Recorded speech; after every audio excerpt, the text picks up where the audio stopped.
Welcome to Life Words Day by Day, where we've been studying 2 Samuel chapter 16 and 17, and we've already noted the central statement of chapter 16 where it says, "For the Lord had ordained to defeat the good counsel of Ahithophel."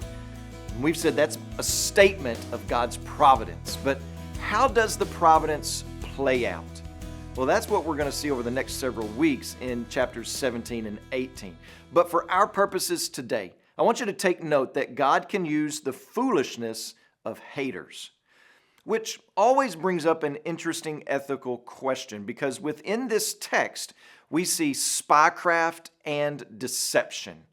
Are these acts ethical? Are they moral? Well, let me direct you to a fascinating conversation between Dr. Al Mohler and a former CIA agent.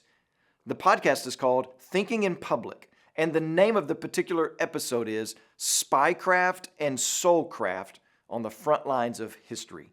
Give that a listen and see if that will help you out as you think about this moral dilemma. But as we continue to go deeper into this text, we see spies having to dive into a well.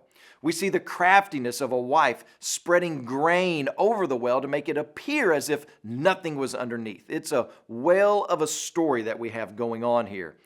But then we see Ahithophel once more, and he sees the writing on the wall. He knows what's to come for his betrayal. He sees that Absalom doesn't trust him and that David will likely succeed in a war, and then Ahithophel would be executed. And so Ahithophel chooses to take his own life.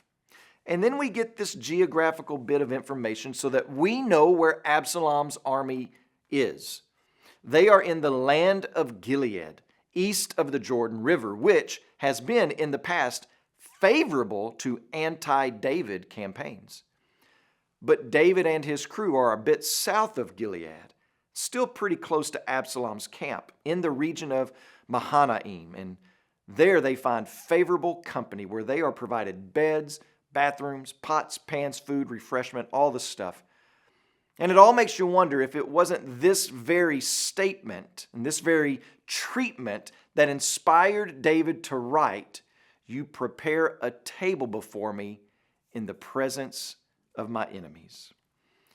One of the good things about walking with the Lord day by day is that He knows exactly where the enemy is in your life, and He's still willing and able to provide for you all that you need for life and godliness. As you pray today, please remember Jeremy and Mandy Hambryce and their family, our missionaries in Papua New Guinea. And also remember the Sandawi Life Word broadcast that's heard throughout Tanzania.